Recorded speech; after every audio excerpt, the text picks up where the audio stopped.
Thank you for the opportunity to talk. I've had a fascinating day, I hope, and it sounds like you've had a fascinating month, those of you who've been here that long.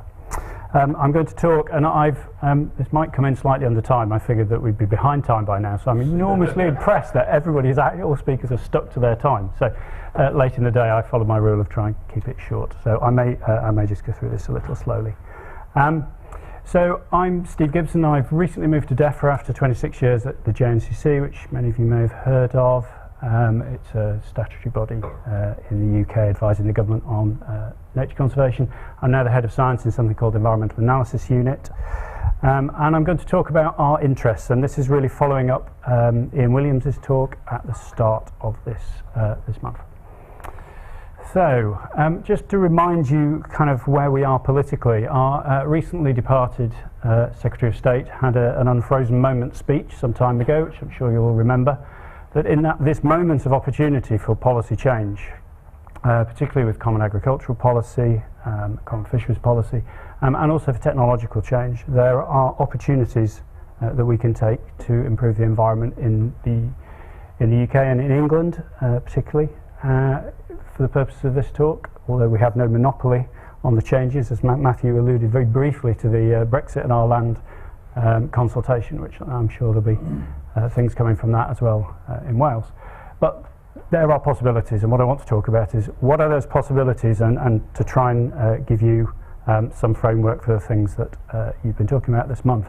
I started making a list this morning about the sort of the challenges speakers were identifying, and I've got to about 20, and if you can actually fix all of those, that would be great, because you'll probably see virtually all of them in this talk in some form or other. So, but that's politically where we are at the minute, and I'll try not to whack my microphone again. Okay, so just very briefly, I work for something called the Environmental Analysis Unit. We are natural, social and data scientists, statisticians and economists. A couple of data scientists are in the room here from JNCC. We tackle complex issues. Liz Truss, a former Secretary of State, set that unit up close to ministers and officials. So not instead of the science bodies that exist within the Defra group, but very close to ministers and officials in order to be very agile in trying to provide early answers to complex questions.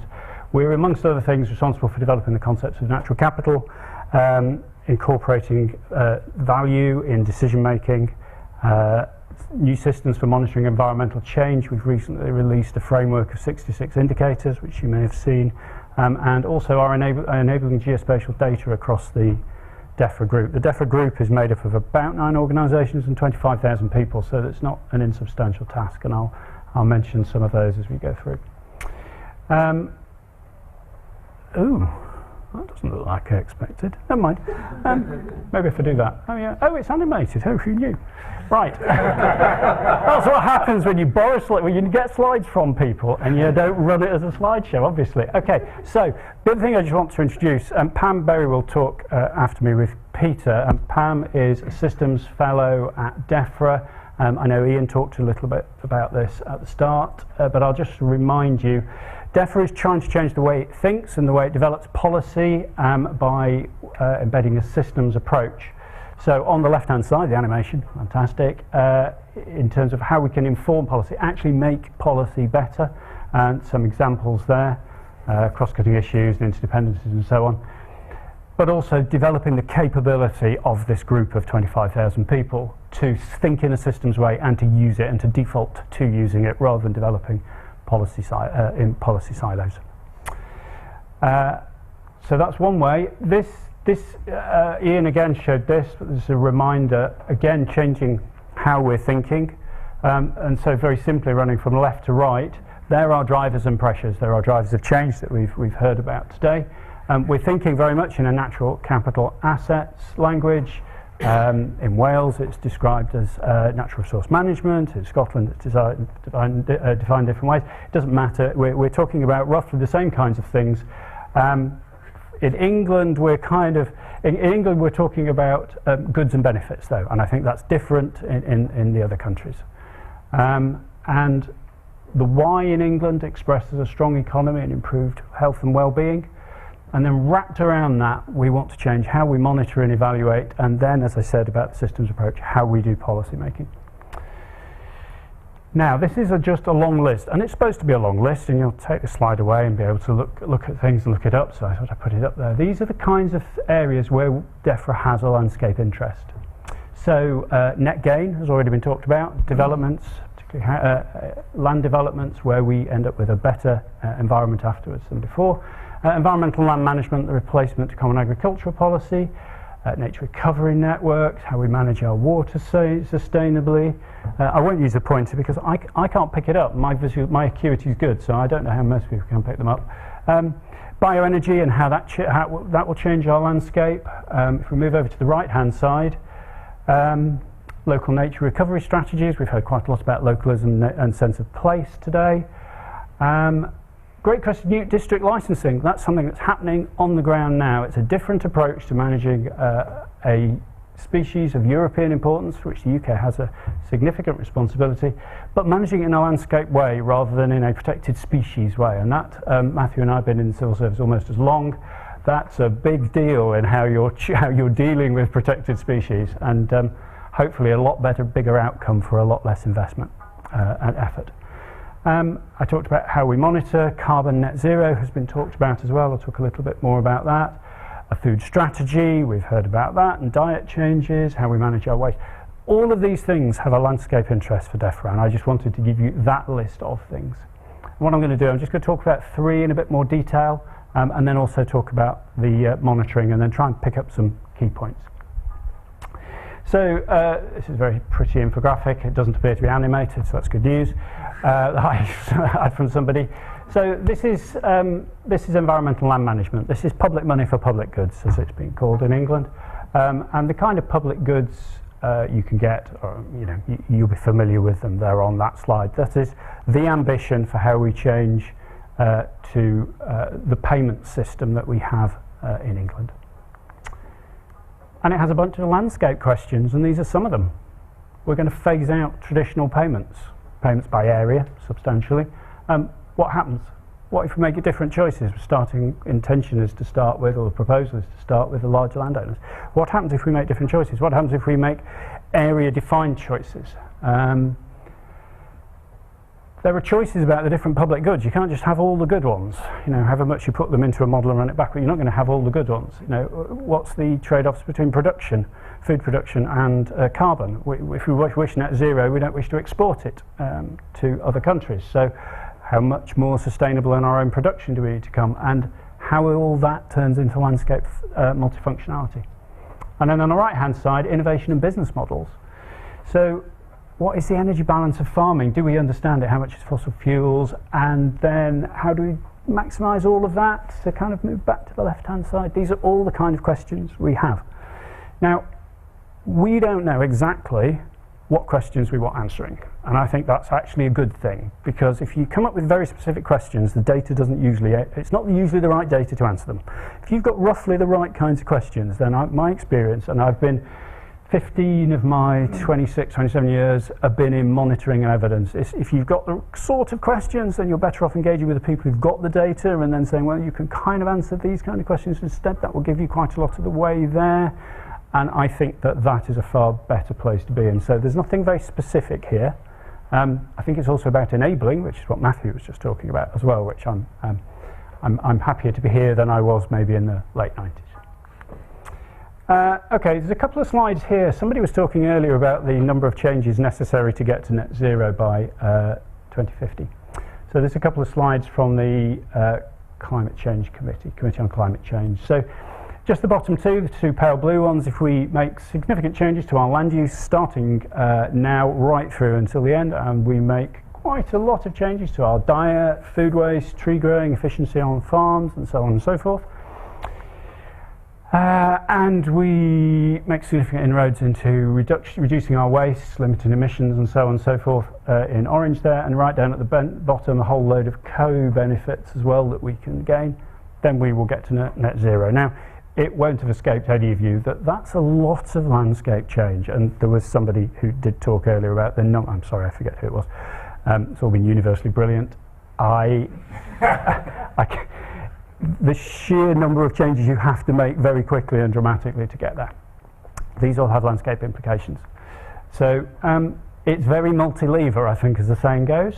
But how do we trade beauty, carbon, production, livability? What's the effect at different scales? I'll say a bit more about scale in a minute. I know it's come up a few times. What does a carbon neutral peak district look like? And it could be carbon neutral and very, very unlivable. It could be how multifunctional is it? How productive is it? What kind of production? Hill farming, grouse moors, lowland pasture. I walked in the limestone dales for the first time in 20 years recently, and the shift in pasture, for instance, was very noticeable, both visually and in what you could smell from when I was last there. Those are big landscape changes, and we need to understand them, and we need to understand how we can incentivize the right changes and what level of regulation or enforcement is right without being very heavy about it, because you don't spend a lot of time on enforcement and regulation. You don't tend to get the changes you want, and so on and so forth. So lots of changes around the net zero carbon. I was quite fortunate finding this. This is just from a discussion paper, so it is, and it says that right, I put that in at the top. This was just to give you a feel for sort of the local initiatives that are going on. So this is a diagram from a discussion paper on the characteristics of nature recovery areas, and it's really showing that on the left hand side we can take a very broad, shallow, or a very deep approach to the density of semi-natural habitat that we wish to see in the landscape and wish to incentivize, and you can affect that at both local and landscape scales, and it asks some pertinent questions there, and in fact gives some examples which I'm sure you can find online. There are a whole range of local initiatives going on, and I think that is really good, and again it plays to what Matthew was talking about enabling and local communities, decision making at the right kind of scales. Reconciling top-down and bottom-up analysis in implementation. And this is a big deal for me, actually, because it's just not a matter of scale. You can't just keep, and you can't scale it up either. But we have to try and make decisions at multiple levels. With the best will in the world, everything won't be bottom up and everything won't be top down, because neither would give a good outcome. And I do think there is something very important to come out of this work, which is about how you use mathematics, models, whatever, to make the right kinds, or inform or enable the right kinds of decisions at the right scales. And they are not necessarily just simple subsets of each other or simple scales of each other. So there's a big deal in there for me, actually, about scale. I suggested yesterday we should have somebody who's just responsible for scale in our department, because it does need quite a lot of thinking about. People are essentials to success. How do we understand what motivates people, what values they have? How do they input those into the decision-making processes which use the models and the maths and stats and so on and so forth? Fundamentally, if we don't take the people with us who are responsible for making decisions, and we will all be responsible to be part of decision-making processes in our local communities, not as scientists or as modelers or as whatever, but as people invested in our local communities. How do we wish to be involved? How do we wish those around us, our families and so on, to be involved? How do they engage with all of this? Somebody said earlier, it can't just be a black box. It absolutely cannot be a black box. Ian showed this slide. I'm almost certain Pam will show this slide as well. Oh, you've taken it out, did you? Oh, that's very kind of you. Thank you very much. Yeah. Really, twice is enough. Yeah, great. So, sorry, Pam and I were sort of trying to write our talks at the beginning of this week whilst Dale was doing other things. Just down the left-hand side then, these aren't about the policy type areas, which I've given you 3 examples of, and you had that list. But these are kind of, we're interested in actors and drivers and the importance of place, which I think has come out quite often. That's fine. I think on the right-hand side, I've just added a few things here. We need things that are policy focused. We don't have long lead times, as you may have gathered. So if on the outside the pace of an ambition of change looks pretty fast, I can assure you inside it's a couple of orders of magnitude faster. We need to be able to integrate social, economic and biophysical aspects of land management. I talked about people, people who develop models, people who use them as advisors like me, and end users. We have different needs. The audience has different needs. An audience has got to be able to engage with whatever we use. How we use multiple models together, that's been covered several times, which is great. I'm interested to know where we should invest in the data, because we're a major data provider. We certainly have some challenges around that, but we need to know where we need to invest. Where are the data issues and problems with this? So this is just to pick up some kind of key points where it's not a straightforward decision-making process at all. We have lots of needs, and there's been lots of references to different types of models for different purposes and so on, and that's all exactly what I was hoping to hear, because we have lots of different types of questions to answer, and they need economic and social science, natural science, data science input as well. But there's some examples about there. How do changes interact? What's the key thing in a process? What is the key decision? Is there something that is particularly sensitive to? How do local changes add up? We spent many years trying to work out about sort of cumulative pressures, for instance, but cumulative change, local change, how do these things add up in order to achieve the goal, which is whatever goal that is. We have some things that already work, of course. A few of you may be familiar with Orval, which has just been released recently, the Outdoor Recreation Valuation Tool.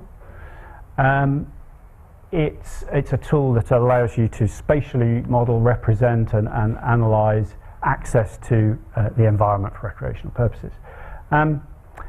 As I said, we're doing work, and it's going to be a lot of work, to resolve challenges in accessing our own geospatial data. But we can make some uses of it, and I think it's important for us that we and you understand why some of these things do work, because I think that will avoid things being developed which aren't necessarily of as great a utility as they can be. So I think it's important that we have a discussion about why some things do work. I think somebody said it earlier as well. I said none of this is new. We are better at using our geospatial data to show the past and the present than we are for using it for forecasting. That is for sure, and that we definitely need to be better about, not only as a departmental group, but actually therefore as a community. That's not a very good slide. Measuring change and encouraging policy development in a systematic way is testing our understanding of interactions inevitably. And we've heard a couple of times that landscape is, climate's the easy stuff, landscape's the really, really hard stuff. So just to give you an idea, this is the outcome indicator framework that was published recently, 66 indicators. I think this is actually an old numbered slide, but it's roughly right, which is better than exactly wrong. So if we've taken a simple one here, right in the centre, the status of native species, and around that there's a number of pressures that we can, we also have indicators for, and we have indicators for a number of benefits that flow from that status of native species, and they relate to a headline indicator as well. That's great, but actually do we really understand all of the interactions that are going on here? So these things are indicative, that's all they're supposed to be, they are indicators, but do we actually understand the indicators, the interactions, so that we can press the right bits with policy in order to get the changes to reduce the pressures in the right way?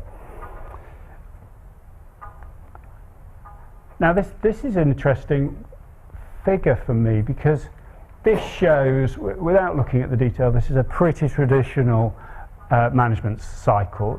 Develop policy, implement, evaluate, that's fine. What's interesting is that kind of slide, Pam is going to revolutionise that slide, because that's not a systems approach really, is it? But this kind of slide is still the prevalent way of thinking, and that's the kinds of challenges we've got, and the opportunities, I think, for mathematics and modelling to really help people like Pam, who've come in as fellows, to change by demonstrating how systems work and how systems are sensitive to different things. But I thought this was, the questions on it are all very fair, and that's why they're there. These are questions we have to ask ourselves all the time. I thought the little bit in the middle was actually quite interesting in terms of where we're trying to move from, rather than actually where we are trying to move to. Okay, so very last slide then. How do we work together? And I understand there's been some discussions about what are the best ways of working together. How do we help you? Now, I realise, you know, our Chief Scientific Advisor, Ian Boyd, and NERC have obviously had a very productive discussion which has got that going in terms of money and programmes and so on and so forth. But within that, we have obviously got to work together very successfully to deliver an effective set of outcomes on that. So that's my email address.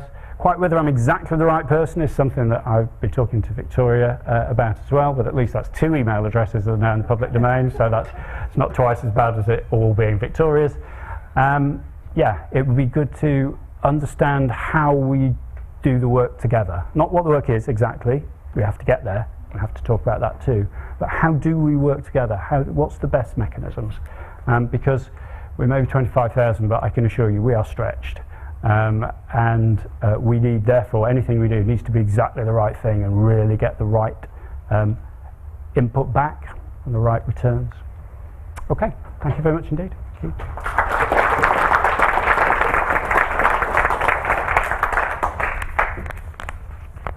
Thank you very much for that, Steve. We've got 2 minutes. We've got time for a couple of top questions. Do you have any questions? Rob. If we're unfrozen at the moment, when do you think we'll be frozen again? I'm not going to answer that. And you know that. And could you answer that? No. No, but I think my question was something we've talked about a bit over the course of this programme is that, you know, we think there are tools which we have now which actually through a conversation with you in the next year or two they could be worked up to start to give us to answer some of the questions, whatever they may be. Yeah. But then there's obviously a longer time frame of improving those and not just iterative steps as well. The big leaps that this program is supposed to bring about. So I think my question is more is kind of what do you see in a way of would 10 years from now be too late to start to do things? Okay. Or so there's going to be a transition period from leaving the EU around Common Agricultural Policy transition, which I think is to 2022. All of course that might then change, but I think there's some kind of transition period being talked about or discussed. So developments are ongoing. You know, there is an environmental land management team in Defra. It's growing. It's having conversations which are in part public. So I think there is a very immediate matters of months scale. I think there is a 1 to 2 year scale, but I think there is a 5 to 10 year scale as well, because one of the things I'd written on this bit of paper, adaptive management. Matthew again, you know, alluded to it. Talked about how do communities, given all the uncertainty we have, we can't make decisions that we know will have outcomes. We've heard that systems change on us in unexpected ways. We need to engage communities. We're going to do different things in Yorkshire to Cornwall. I think that there will be a continued need, but I wouldn't. What matters is Peter's talk, and it should be essential reading. And I forget her name. She's a geographer here in Cambridge, and her first name is Susan, and I can't remember her surname. Owens. Susan Owens' book on the Royal Commission for Environmental Pollution and why it was successful. Read the book. Having the right things at the right moment, the unfrozen moment, or whichever moment, the moment of greatest instability in the system. That is the most important thing. So, being roughly right is the most important thing at the right time. Yeah. So I think you've got to think in 6 months, 1 to 2 year and 5 to 10 year timescales all of the time, so that if something is needed, you've got something that will begin to work, can begin to at least show the possibilities of opportunity, can point in the right sorts of directions. And that's, you know, I've been in this game so long, the worst thing you've got is there's just nothing. Something that's reasonable is just so powerful by comparison when that moment comes. Done. On that very interesting note, that's very helpful. I think we better stop it there because I'm standing between coffee and Yeah, so please come back at 3:10, please. We'll try to keep it